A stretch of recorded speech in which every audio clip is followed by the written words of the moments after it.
Salut les codeurs, bienvenue sur ma chaîne. Aujourd'hui, nous allons plonger dans le monde captivant de JavaScript et explorer une méthode qui peut vraiment faire la différence dans votre code. Imaginez pouvoir vérifier en un instant si tous les éléments d'un tableau satisfont une condition spécifique. Eh bien, c'est exactement ce que nous allons découvrir ensemble. Et dans cette vidéo, je vais vous guider à travers le code de la méthode Ivry. Que vous soyez un débutant, curieux ou un développeur chevronné à la recherche de nouvelles astuces, restez avec nous pour démystifier cette fonctionnalité puissante et la mettre à l'œuvre dans des situations réelles. Préparez-vous car nous allons plonger dans le cœur de JavaScript et maîtriser la méthode Ivry comme jamais auparavant. C'est parti! Alors tout d'abord, commençons par voir la démonstration de la méthode Ivry. Alors Ivry, c'est une méthode qui concerne les tableaux. Donc pour notre démonstration, d'abord déclarons le tableau exemple qui contient 1, 2, 3, 5, 8, 13. Maintenant déclarons test 1 qui va contenir le résultat de notre test. Et nous allons appeler donc exemple le tableau. Nous allons faire point Ivry. Car Ivry, c'est une méthode sur les itérateurs. Et là, on a un tableau. Donc Ivry, et la méthode Ivry prend en paramètre une fonction qu'on appelle callback ou une fonction de rappel. Et cette fonction de rappel, elle prend, donc ici c'est une fonction anonyme, elle prend une valeur en paramètre n et elle teste si n est strictement inférieur à 20. Bon, on peut donner n'importe quelle condition, hein. C'est juste ici dans cet exemple, vu que c'est des valeurs numériques, on teste si n est strictement inférieur à 20.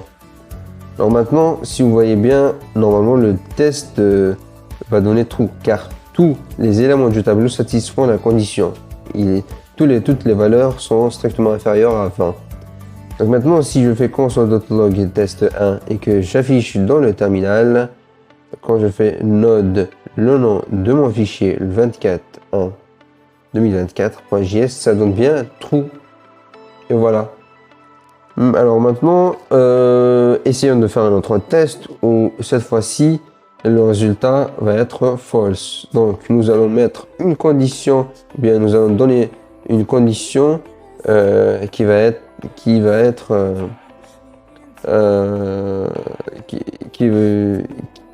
pas être forcément satisfaite par toutes les valeurs. Par exemple, strictement inférieur à 13.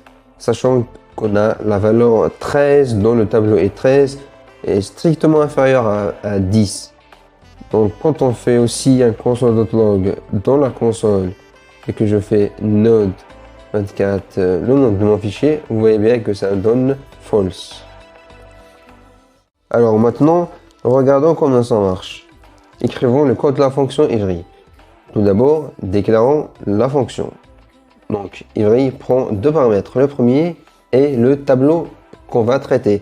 Et le deuxième paramètre, ça va être la fonction callback qui est une fonction de rappel et qui prend en paramètre une valeur du tableau et qui retourne soit true ou false selon que cette valeur-là ou bien cet élément-là satisfait une condition spécifique.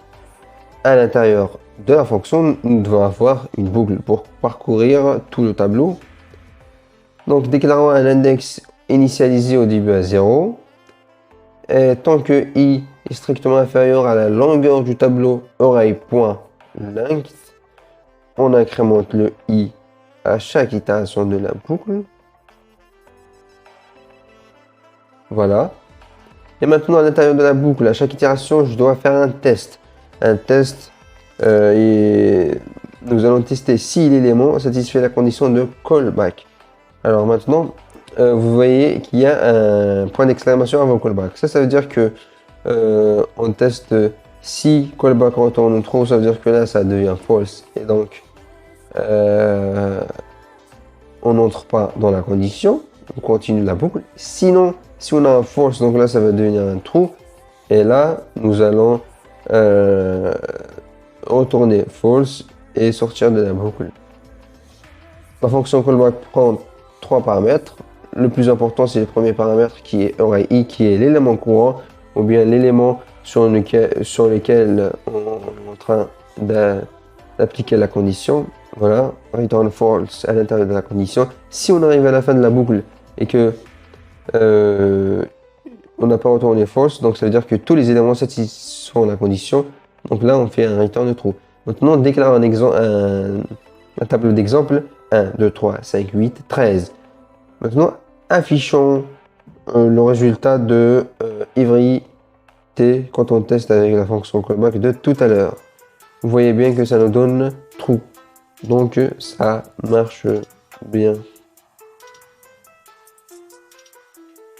Et voilà les amis, nous avons exploré ensemble les subtilités de la méthode Ivry en JavaScript. J'espère que cette plongée dans le code vous a été aussi enrichissante qu'à moi. Si vous avez apprécié cette vidéo et que vous avez trouvé des informations utiles, n'oubliez pas de laisser un grand pouce bleu juste en dessous, ça fait toujours plaisir. Si vous avez des questions, des suggestions ou si vous souhaitez partager vos propres expériences avec la méthode Ivry, n'hésitez pas à les laisser dans les commentaires. Ne manquez pas nos prochaines vidéos en vous abonnant à la chaîne et en activant la cloche de notification pour être notifié à chaque nouvelle publication. Merci infiniment d'avoir passé du temps avec nous aujourd'hui. Restez curieux, continuez à coder avec passion et on se retrouve dans la prochaine vidéo. Ciao!